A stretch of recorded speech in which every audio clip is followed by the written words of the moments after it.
hidup yang bersih di hadapan Tuhan.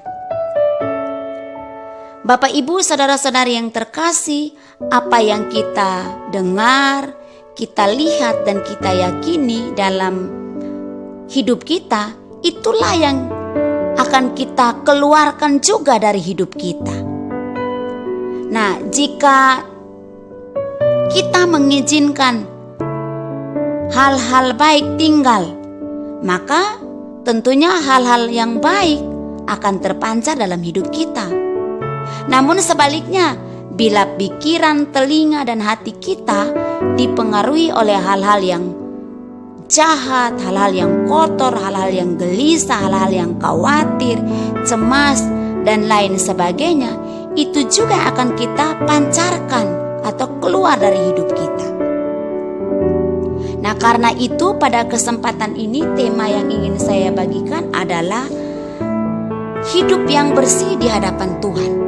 Nah, bagaimana hidup yang bersih itu di hadapan Tuhan? Menurut saya ada 3 hal atau 3 poin terpenting supaya hidup kita menjadi bersih. Yang pertama adalah jagalah telinga kita. Kita lihat dalam Yesaya 55 ayat 3 tertulis, "Sedengkanlah telingamu dan datanglah kepadaku, dengarkanlah maka kamu akan hidup." Lalu dalam perjanjian baru Roma 10 ayat 17 dikatakan, "Jadi iman timbul dari pendengaran dan pendengaran oleh firman Kristus."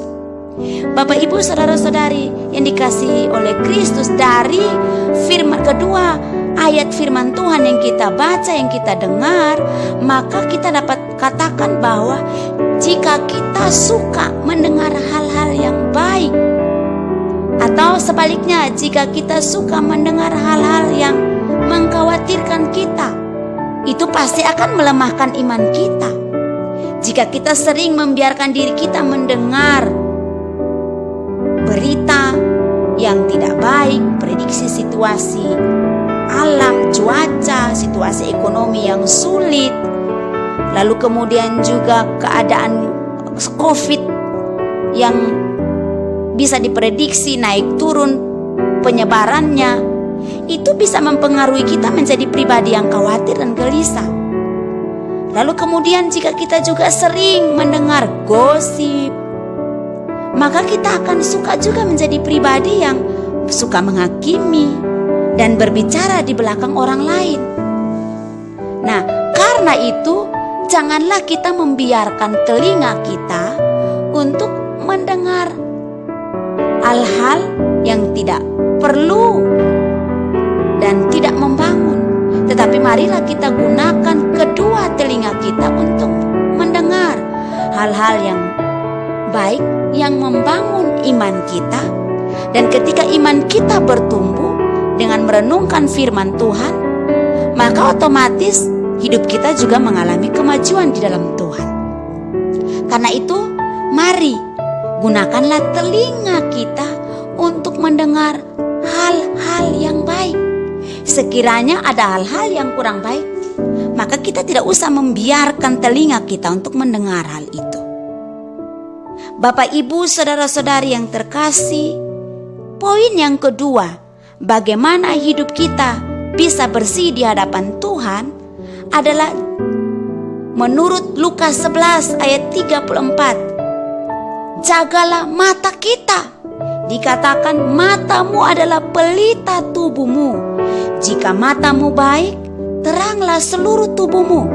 Tetapi jika matamu jahat, gelaplah tubuhmu. Karena itu Bapak, Ibu, saudara-saudari yang terkasih dalam Kristus, kita harus menjaga mata kita dari hal-hal yang tidak baik dan tidak berkenan kepada Allah. Kita bertugas atau berperan secara radikal atau ekstrim atau secara fanatik untuk mencungkil mata kita. Bila mata kita itu membuat kita menjadi atau membawa kita kepada kebinasaan. Nah, Bapak, Ibu, saudara-saudari yang terkasih, betapa mengerikannya jika mata yang kita pakai itu kita gunakan untuk melihat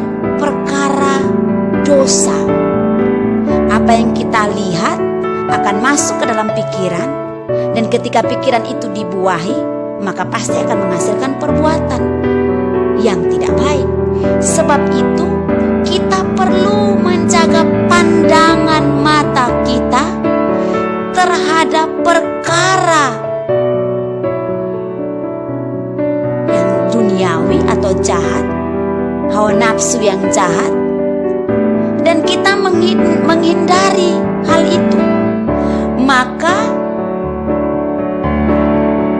gunakanlah, atau sebaliknya, gunakanlah mata kita untuk selalu melihat atau menonton atau mengerahkan pandangan kita kepada Kristus. Maka ketika hal itu kita lakukan, otomatis jalan hidup kita menjadi bersih. Dan ketika jalan hidup kita bersih, maka hidup kita lurus di pemandangan Tuhan. Kalau jalan hidup kita lurus, maka tentunya Tuhan bilang, aku berkenan kepada hidupmu. Mengapa? Karena kita mampu menjaga mata kita dengan baik. Bapak, Ibu, saudara-saudari yang terkasih dalam nama Tuhan Yesus Kristus, poin yang ketiga adalah bagaimana cara kita menjaga hati kita. Amsal 3 ayat 23 berkata, jagalah hatimu dengan segala kewaspadaannya, karena dari situlah terpancar kehidupan. Hati kita itu adalah pusat hidup kita. Dari telinga, dari pikiran turun ke dalam hati, dikelola di sana, lalu kemudian itu akan terpancar keluar, mengalir keluar dari hidup kita. Karena itu poin yang ketiga ini bukanlah hal yang tidak penting, amat sangat penting. Isilah hati kita mendengarkan firman Tuhan, sehingga perjalanan hidup kita berhasil dan beruntung. Dikatakan, renungkanlah firman Tuhan itu siang dan malam, supaya perjalanan hidupmu berhasil dan beruntung. Diberkatilah orang yang mengandalkan Tuhan, yang menaruh harapannya kepada Tuhan. Ia diumpamakan seperti pohon yang ditanam di tepi aliran air. Apa saja yang diperbuatnya berhasil dan beruntung. Nah, karena itu hati kita harus mampu menyaring hal-hal yang masuk di pendengaran kita, di telinga kita. Dan ketika kita menyaring hal-hal yang baik, maka hal-hal yang baik, yang benar itulah yang menjadi atau terpancar keluar dari hidup kita. Janganlah kita membiarkan juga perkara-perkara yang mempersulit hidup kita, yang membuat kita berdosa, yang membuat kita kehilangan damai sejahtera, yang membuat kita kehilangan sukacita. Nah, tanda-tanda hidup kita itu terpancar keluar kalau itu baik yang kita kelola di hati kita. Karena itu kita perlu introspeksi diri kita. Setiap ucapan-ucapan kita, setiap kata-kata kita evaluasi. Kita minta Roh Kudus senantiasa menuntun, menolong kita terus-menerus, supaya kita semakin diperbaharui, semakin disempurnakan seturut dengan kehendak Tuhan. Mintalah jika kita sudah jatuh di dalam dosa, mintalah ampun atas segala dosa dengan telinga, mata, pikiran, dan hati kita, perkataan, perbuatan yang kita hasilkan. Lalu kemudian isilah hidup kita dengan selalu merenungkan firman Tuhan siang dan malam, dan berdoalah kepada Tuhan setiap waktu agar hati kita, pikiran kita, telinga kita dibersihkan oleh Roh Kudus atau darah Yesus. Karena itu firman Tuhan di dalam Filipi pasal 4 ayat 8 berkata, akhirnya saudara-saudara yang kekasih, semua yang benar, semua yang mulia, semua yang adil, semua yang suci, semua yang manis, semua yang sedap didengar, semua yang disebut kebajikan dan patut dipuji, pikirkanlah semuanya itu. Bapak, Ibu, saudara-saudari yang terkasih dalam Tuhan kita Yesus Kristus, ketika telinga, mata, hati kita dikelola untuk memikirkan hal-hal yang positif, hal-hal yang baik, maka tentunya hal-hal yang baik itulah yang akan kita hasilkan. Hal-hal yang manis, kita akan keluarkan yang manis kalau kita dengar, pikirkan. Kalau hal-hal yang benar yang kita dengar, kita pikirkan dalam hati kita, maka keluarlah hal-hal yang benar. Kalau kita memikirkan hal-hal yang suci, kalau kita dengar hal-hal yang suci, maka keluarnya juga suci. Pabriknya di dalam hati kita itu dikelola sehingga produksi perbuatan-perbuatan baik dalam hidup kita akan keluarkan dan itu terpancar.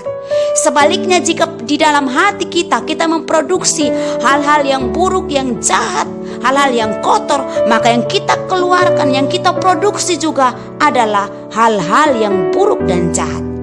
Biarlah renungan singkat pada hari ini memberi kekuatan untuk hidup kita agar terus berjalan seturut dengan kehendak Tuhan, dan hidup kita, telinga, pikiran, hati kita senantiasa bersih dengan perkara-perkara yang berkenan di hadapan Tuhan, dan terpancarlah hidup kita yang baik di pemandangan Tuhan, dan manusia bisa menikmati hasil yang kita keluarkan dari hidup kita. Tuhan berkati, mari kita berdoa. Bapa di surga, Bapa, di dalam nama Tuhan Yesus Kristus, kami bersyukur untuk kebenaran firman Tuhan yang sudah kami renungkan bersama-sama walaupun secara singkat. Tapi kami tahu Roh Kudus berbicara kepada kami secara pribadi agar kami, hidup kami, hati, pikiran, telinga kami seturut dengan kehendak Tuhan. Sucikan, kuduskan kami, ampuni setiap dosa, kesalahan yang kami lakukan selama ini. Tuntunlah kami di jalan yang benar ya Roh Kudus. Dan biarlah kami mempersembahkan seluruh hidup kami, tubuh kami untuk kemuliaan Tuhan. Demi Kristus Yesus kami berdoa. Haleluya. Amin. Demikianlah renungan singkat pada hari ini. Tuhan berkati kita. Shalom.